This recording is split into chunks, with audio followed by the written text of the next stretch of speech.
What's going on, you guys? We're between the pond? Fuck, I'm driving a Porsche, whatever. My name's Evan Kale, and I own a gold and silver business. I am on vacation right now in Portland, Oregon. Whilst on vacation, I thought to myself, I'm gonna rent a Porsche. We are gonna stop by local coin company. I'm gonna meet Ian. I've never met him before. I do a lot of business with him. I didn't even realize he was here in Oregon. He's like, oh, you're coming to Oregon?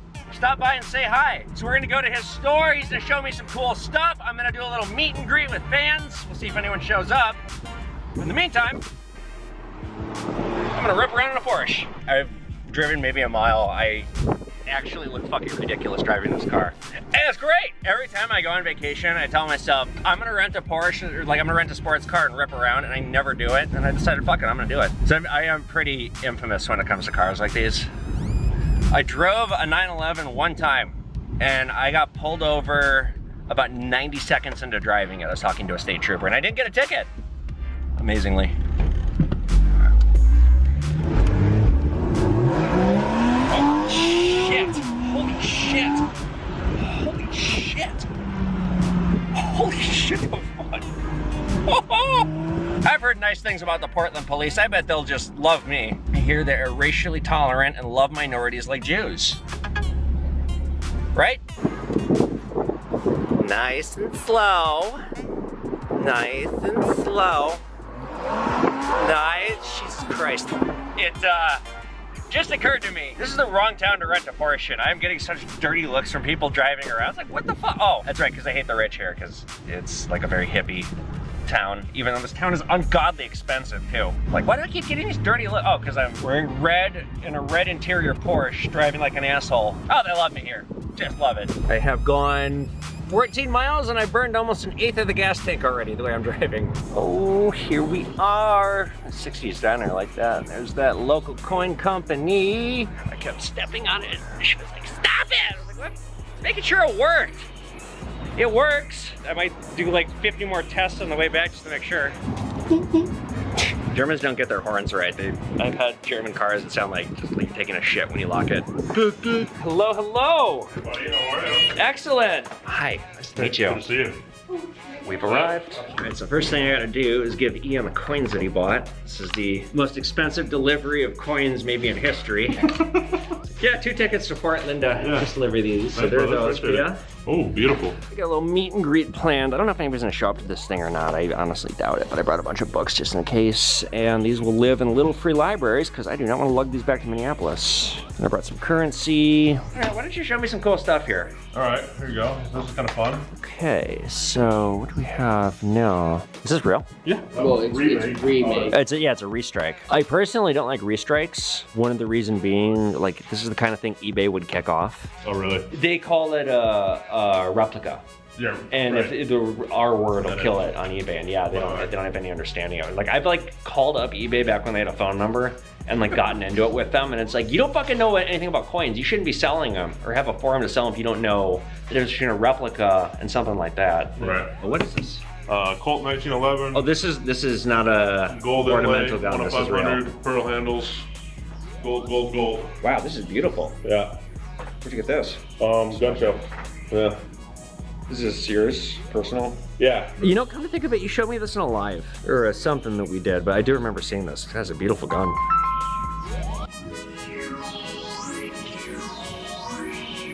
Here's some ancient coins. Oh, cool. Some cooler than others. Oh, wow. What can you tell me about these coins here in front of me? They're ancient coins, and I like ancient coins, and I don't sell them. There you go. I That's about as good as it gets. I actually did not know that you liked ancient coins, because I am really bad with ancient coins. Roughly, what do you think is in front of me? This is, you said, your personal collection? Just stuff that we buy and throw in the safe. Right. Yeah, as it goes. Anything you think it might be like a treasure? But that one's probably the top value on them. These we bought. This was the first one that, when you dropped all these in front of me, this stood out to me right away. This one and this one. Yeah, and that one, this one I would believe is 100% authentic, and this one, maybe. Maybe. What else do you want to see, buddy boy? You got more guns? Here you go. God, what caliber is this? 410 or 45 round Colt. Woo! And may I say, wow. Oh. It's a Mark 18. Yeah, shit. Ooh, that's a nice one. It's a great color too. I'm gonna get a new gun for my birthday. I don't know what exactly, but I'm looking at a Sig Sauer. There you go. It's a North Korean currency. That's right up your alley. No, you didn't get these from me because these two notes here, the top one, the middle one I have, but then the one beneath it and the one beneath that I've never seen. I know that's the Tower of Juche. I don't know shit about North Korea. Oh, and you got some of these South Korean pieces that I just had those the other week. So what do you do when you get these casino deals in? One segment's limited now, it's 5-10% back. Okay, that's about what I do. Yeah. Well, it depends if I read the room on those, because like sometimes I get people coming in and they don't know what they are, and they just say, and whatever I can get on these, and it's like, $5? buck each. Okay. We'll call it good. You also have an Invasion of Norway. Yes. Mine's higher grade, but that's really interesting. What's this one? How much do you want for this one? Make me an offer. I can't. You know what? No, let's stop me before I get in trouble, because I gotta liquidate what I have, like Dachau. I've been wanting to make that analogy for a while. I gotta liquidate it like Dachau. And now you got it. No, man, I gotta stop buying this shit. I specifically told my apprentice to not let me buy anymore. All right, I got Ian Rushcamp here, co-owner of Local Coin Company. Ian, why don't you tell me about how Local Coin Company got started? Yeah. And how you got started, because you told me something that I didn't know earlier, and I'm, Yeah. well, let's put the ego down a little bit. Yeah, calm down there, Tiger. A little bit. Before we actually bought this shop, I was perusing TikTok and saw you, and I was like, damn, all right, that guy is just ballsy, straight up, tells you how it is, and I was like, that's a pretty darn good business model. So before we even bought the shop, we had considered coins, antiques, all the different kinds of things, and then your videos kind of inspired us to go down this road, and then TikTok and Instagram and everything else. So before we even met, I was stalking you. I'm an inspiration. I'm inspired. Well, social media has played a large part It's in huge. both of our Yeah, businesses. massive. What was kind of the first thing that you were doing with social media to experiment with it? Like, what are you doing now? How have you pivoted? Because it hasn't been that long. It hasn't. It's only been 6 months. Yeah. 6-7 months. So again, brought in a great guy to do most of the Instagram stuff in terms of sales and marketing and that kind of stuff. In terms of Instagram, TikToks are hit and miss with us. I've got to give it to you. It's a lot of freaking work to produce this much content. And this guy does a crap ton, so... Well, I'm always on the cusp of a mental breakdown on any given day, but I carry myself well. And by carrying myself well, I mean I've developed a severe drinking problem, but it's under wraps for now. How are you rolling with the punches with this market? Because there's been a lot of turbulence, especially over the last 3 months. We've seen the price of metals go down a lot more, admittedly more than I predicted, because you guys remember when Russia started with their invasion of Ukraine, I was saying, get the gold, get the silver, get it now. The price is going to explode immediately, and we've actually seen the opposite of that happen. However, it's not as simple as it looks. If you guys know, you watch my videos, you watch me talk, you know that I think there's a lot of monkey business going on behind the scenes. Monkey business. But like I said, so how have you guys rolled with the punches with these fluctuating markets? You just gotta turn stuff. Just, move as much as you possibly can and don't get stuck on it. Are you putting stuff away? Personally, yes. I'm putting a little bit away, but in terms of just flipping it as fast as we can for the store volume, just quick turns, because tomorrow you don't know where we're going to be. Hopefully, one of these days we're going to wake up and it's going to be $3-4 up in silver and, a couple $100 in gold, and we'll both be like, yeah, we were right. Yeah. What do you tell people when they come in here and they want to know what's going on? Do you offer advice? Like, do you think it's going to correct soon? Because we're not financial advisors, I only give them, opinions of what I personally would be doing. And I would be saying that this downturn is where you should be buying as heavily as you possibly can, because when it does go back up to $24, $26 an ounce, you could have bought it at 22 with a premium. You're going to have buyer's remorse. Yeah. Everybody's going to be. This is the time to buy, not the time to sell. I get people that are selling to me right now, and it's like, shit, man, do you need the money? Because you're going to lose. This is the worst time you could sell. The thing you can do right now is hold and hoard. Yeah, agreed. Agreed. Yeah. How did you get into coins in the first place, or this industry?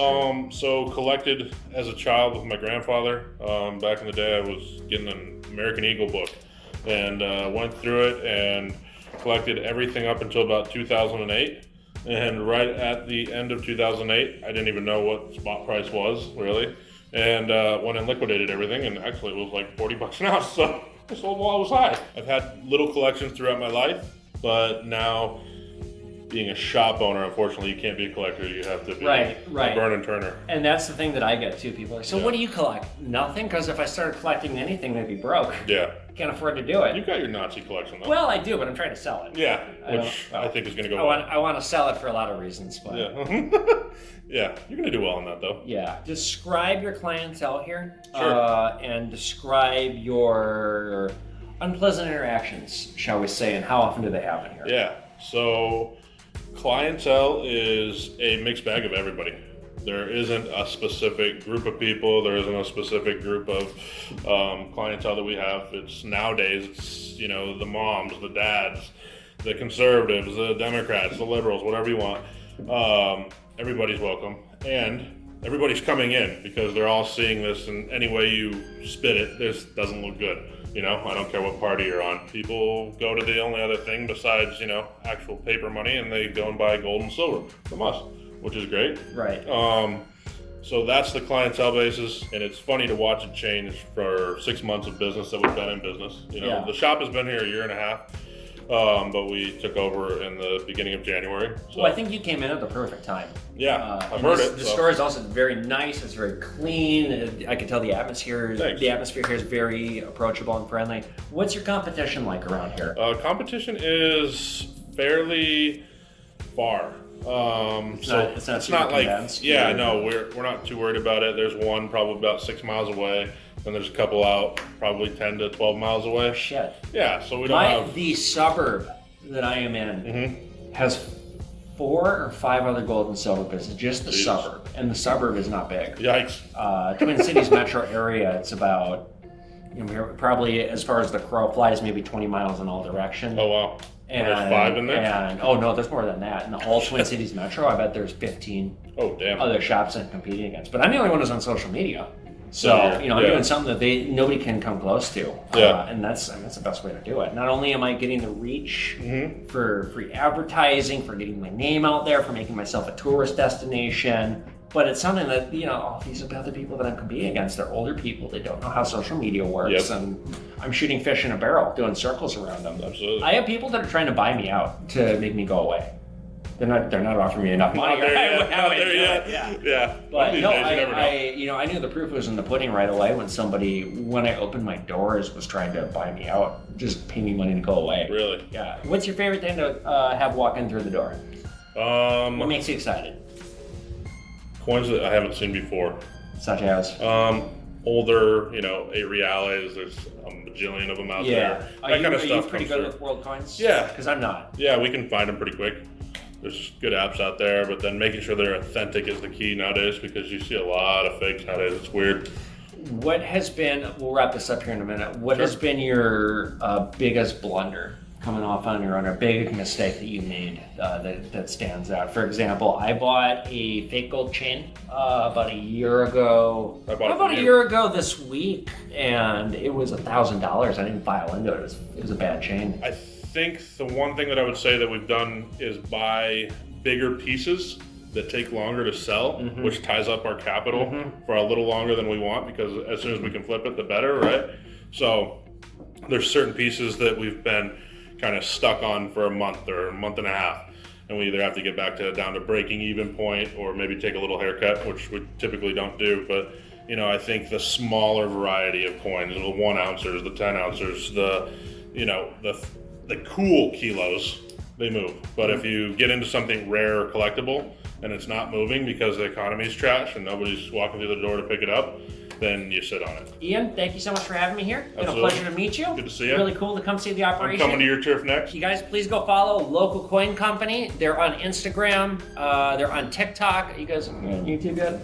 Yeah. You're on YouTube as well? I have 3 followers. There you go. Give them a follow, and we'll catch you later. Oh my gosh, I'm flattered. I didn't think anybody was gonna show up. Yeah, I'm filming a video. Okay, do you want to be on camera or no? I don't care. You don't care? All right. I'm on TikTok too. There you go. Here we are, Dan. There's badge and a book. I'll sign the book for you, but let's get some pictures and meet up. Do you live far away? Quite a bit. It would be. Oh shit. You're worth it. Oh shit, I'll give it. All right. You may not like this one, but I'll give it to you anyway. I was in a different headspace when I wrote this, and there's some things that I don't think have aged very well.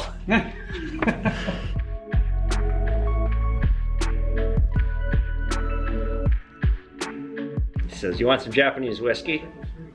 Uh-huh. Uh-huh. Cheers. Yeah, how you doing? Cheers, yeah. Absolutely. Cheers, brother. We got another one. Welcome. How you doing? Welcome. Love it. I didn't think anybody was gonna come. Well, see, he's right on time. What's your name? Aiden. Aiden. Nice to meet you.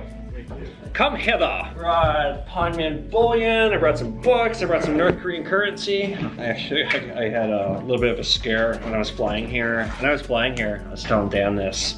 Our plane turned around about an hour into the flight, and they said it was a communication issue. Right. But it seemed like it was bullshit. Like it seemed like there's something else going on. Right. Oh shit! I'm getting arrested. I got flagged for the North Korean currency.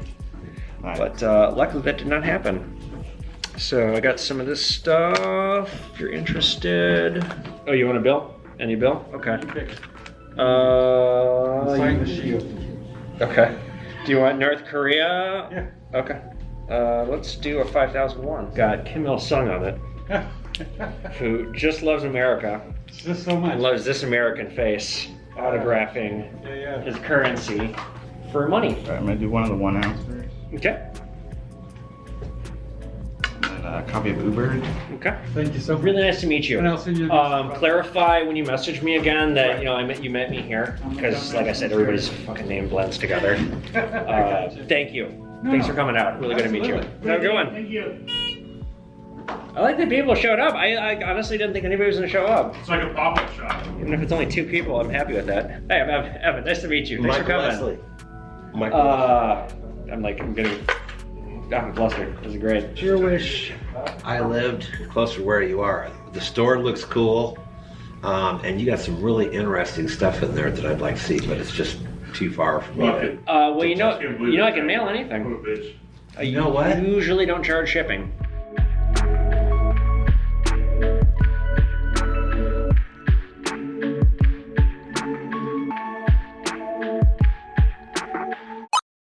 Guys, I am back from vacation. I wasn't sure if I filmed quite enough, and I thought I'd just do a couple questions here now that I'm back for this video. So first off, I want to thank Ian Rushcamp at Local Coin Company. I had a really great time out there. It was really nice to meet Ian, to see his operation. He took my girlfriend and I out to dinner after my meet and greet, and I had a great time with him. So Ian, you're a gem. So nice to meet you. You guys go follow Local Coin Company. Can't wait to do more business with you, and come out to Portland and hang out again, because we were gonna party, but we'll talk a little bit about my trip. The day after I did my meet and greet, also I want to thank the people who came to my meet and greet. It was really nice to meet all you guys. By all you guys, I mean the three people who showed up. Thank you guys for showing up, and my trip in Portland was a ton of fun. I really like Portland.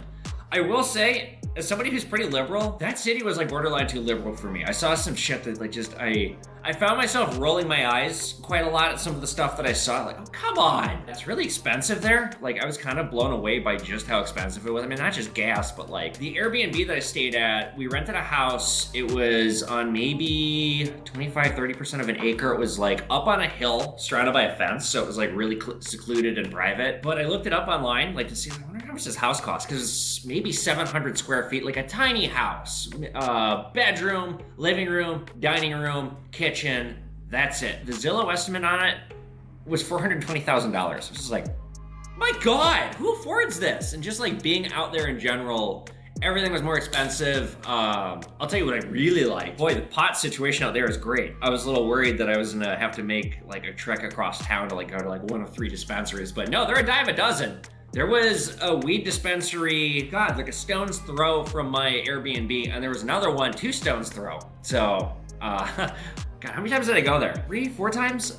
I was like basically on a first name basis with the people there, because I kept going back. They have these like sodas that Well, fuck, they're powerful. Other fun things I did, I went to the zoo. I had my Lyft driver on the way to the airport going home recognized me like he knew me, and he, at the end of it, he's like, boomer shit. I was like, fuck yeah, boomer shit. And then on top of a cash tip, I gave him a North Korean bill. Oh yeah, the best thing that we did, I rented a Porsche Boxster S, and we went out to the coast and we went out in the ocean. Driving out there to the coast is so much fun. Those roads are so windy and fun on a sports car. I mean, so fast I was going really fast. But my girlfriend got insanely sunburned and she burns easy, and we started driving, and like I looked over at her when we started driving and I thought, God, I'm already getting a little, oh shit, oh she's fucked. I'm not gonna say anything. I wanna drive with the top down the whole way. So I'm gonna just keep quiet and hope that the burn doesn't set in until we get back. And it didn't. I'm a good boyfriend. Literally the first person I asked for magic mushrooms had them at the liquor store. I was just talking to I was talking to the attendant at the liquor store, and in conversation with him, I mentioned like, yeah, it's strange. I thought that they legalized mushrooms out here, but I guess the city hasn't figured out how to roll them out yet, so you can't get them anywhere. He's like, oh, I got you. I'm like, oh, really? You're the first person. Awesome, cool. So that was fun. Yeah, I mean, it was really good. It was really good to go away. Spent a lot of money, but that's how it goes. A couple of announcements really quick before we get into these few questions that I have here. If you guys see something on my Instagram, like I had these carrot bar, those cryptocurrency little gold dealios, I had those for sale. Those sold out really fast, and there were some people, because there was a lot of demand for them, and I sold out way faster than the demand was, because like I'm still getting messages like, hey, you still got them? If you see it, if you want it, leap on it, don't delay, don't put your phone down for 2 hours and then decide to message me, because I don't hold merchandise for anyone, you guys. I have too big of an audience. I'm one person with supporting help. I am drowning most days of the week here. So whoever wants it, whoever's got the money, gets it. That's how I do it. Like one person had a 12-hour delay in saying, I want one, and how do I pay? And it's like, snooze, you lose, I'm sorry. So if you see it, if you want it, leap on it. Second thing I want to say before I get into the questions, a couple of my good customers here have my personal phone number. If you have my phone number, you guys, I close at 5. Please do not message me after hours. I'm on Minnesota Central Time. If it's after 5 p.m. Central Time, and although I usually am here after hours, the appropriate cutoff is 5 p.m. Do not text me after 5 p.m. I am fighting burnout, you guys, so hard. I am so goddamn stressed out, is why I constantly am taking vacations like this, because like I'm fighting having mental breakdowns some days. Burnout's a real thing with social media, and it's a real problem with me, and it's so hard. I bitch about how hard it is for me to do this every one of these between the pawns, but it's true. It's really freaking hard for me to put all this time and effort and energy into doing this, and I need to have time for myself. And I get customers messaging me sometimes at like midnight, and that's inappropriate. Please don't do that. I don't want to have to change my phone number, because I've had the same number since I was 15 and I want to keep it, but that's what's going to have to happen if this keeps up, because there's plenty of means for you to contact me that isn't intrusive. Message me on Instagram. I usually don't look at my Instagram after 8 p.m. and like that's okay. Message me on Discord. I have alerts turned off on my phone. You guys, I need a personal life, and I can't have people messaging me all hours of the day wanting to know the price, wanting to know what I have, when like I need to check out and go home and have a life too. So if you have my personal number, that's fine. Just please don't abuse it. And also, I am done giving out my number to, like, just straight up don't ask for my phone number. I don't want to give it out. All right, so with that, we're going to do a couple questions, and then that'll be that. Oh, also, you guys, while I'm typing in my password here, sponsorship. If you want to sponsor Between the Pawn or Pawn Man, Between the Pawn will be a little bit cheaper. I'm going to sell basic plugs, $25. If you want an Instagram or TikTok shout out, $15. If you want to buy an entire episode of Between the Pawn, you're the only sponsor, $175. There will be no other sponsors. If you want to wear your shirt for the whole video, the whole thing, start to finish. Just make sure I have the shirt on time when I start filming. And then for Pawn Man, the monologues are $125, basic plugs are $25. I'm selling 4 plugs and the monologue each episode. If you want to buy an episode outright, $225. Let me know if you guys want to be a Pawn Man sponsor. It helps me a ton. I lost some Patreons, so I'm back to breaking even here on YouTube, and this is part of my business strategy. And like I need to be pulling money out of something that's costing me all this time. So help me out. Or become a Pawn Man Patreon. Seriously, you guys, $1 a month. You get a link to my videos. You get to watch it before everyone else. This week, the Matchbox Cars episode came out on Monday. Sometimes the videos come out Sunday or Monday, usually worst case scenario Tuesday. So for $1 a month, you get to see the videos ahead of time. Yeah, I had a store credit incentive. I might do away with that because it's actually getting hard for me to keep track of, and yeah, nobody's using it. And like, if you want to help me, then help me. I shouldn't, like, this isn't a transactional thing. This is you becoming a Patreon is to help me out so I can continue to make this work. All right, let's get to the questions here. Question 1 coming in from James Early. James says, how much gold silver would you suggest to buy while it's down? Or do you think hold out longer and it might drop more? I can't believe the price of gold. Where it's at right now. Last video, I talked about how I think there's a lot of artificial manipulation going on because Russia tied the ruble to gold. Expanding into that further, confidence in the dollar is like, I had one person kind of jump down my throat and be like, I think you're wrong. Well, the confidence in the dollar is really high right now. That is another reason why gold and silver are down so much. But again, I think it's bullshit. I think it's a bunch of smoke and mirrors. The dollar, in my opinion, has never been weaker given the purchasing price of what a dollar buys you versus the price of gold and silver right now. As with anything, invest what you can. Don't overly invest. Don't invest money that you don't have. Don't invest money that you can't afford to lose. So if you have a lot of money right now, if I had the money right now, I'd buy a monster box and stick it away. I don't have a spare $13,000 right now to just throw it in the back and just forget about it for 6 months. But I wish I did, because I think this is a buyer's market right now, you guys. Just invest what you can and cost average. Don't do it all at once. It may continue to go down. Honestly, it is lower than I ever thought it would go. It might bottom out at 16, but once it bottoms out, that's it. Just don't overly invest and keep adding to it, because this is the time to buy, you guys. This is not the time to sell. Unless you absolutely have to sell, do not sell for any reason whatsoever. Question 2 coming in from S. Win. S asks, we obviously know what a boomer is, but I'm curious as to what are the characteristics of a quote-unquote boomer. Can you do a video on that? Well, I suppose I can do a TikTok on that too. Toxic, aggressive, headstrong, has no concept of others around them. It's kind of like a Karen mentality. Racist, or just, like using terms that you can't say that shit. Like you shouldn't say that shit. Case in point, the old shop.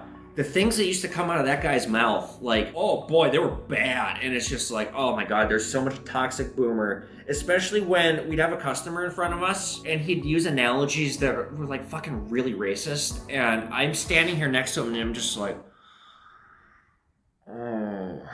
The looks on people's faces sometimes when you just, and they have this is just a typical toxic boomer, no concept of what they said, how fucking bad and outdated and awful it is. So like that's a bad boomer. That's the kind of boomer that I don't want to deal with, the kind of shit that I was dealing with over there. Basically, it's just a lot of headstrong casual racism, sexism, toxic things, toxic ideas about the world, and this me mentality. I mean, I guess the younger generations now have that with the social media, and we're all our own movie stars. Case in point, me. With these boomers, it's this like walking into a restaurant and walking right past the host stand and just sitting down at a table and like, well, I'm here and fuck all these other people. I'm here. I'm gonna eat now. That kind of thing. That's a toxic boomer. I think that's what you meant with that. Question 3 coming in from Blabbyfun. Blabbyfun says, you said you were sick of Minnesota. You think about leaving? If so, where are you going and why? Part of why I went to Portland, Oregon. I wanted to see if I could ever maybe one day live there, like open up a shop there and keep the shop here and like go.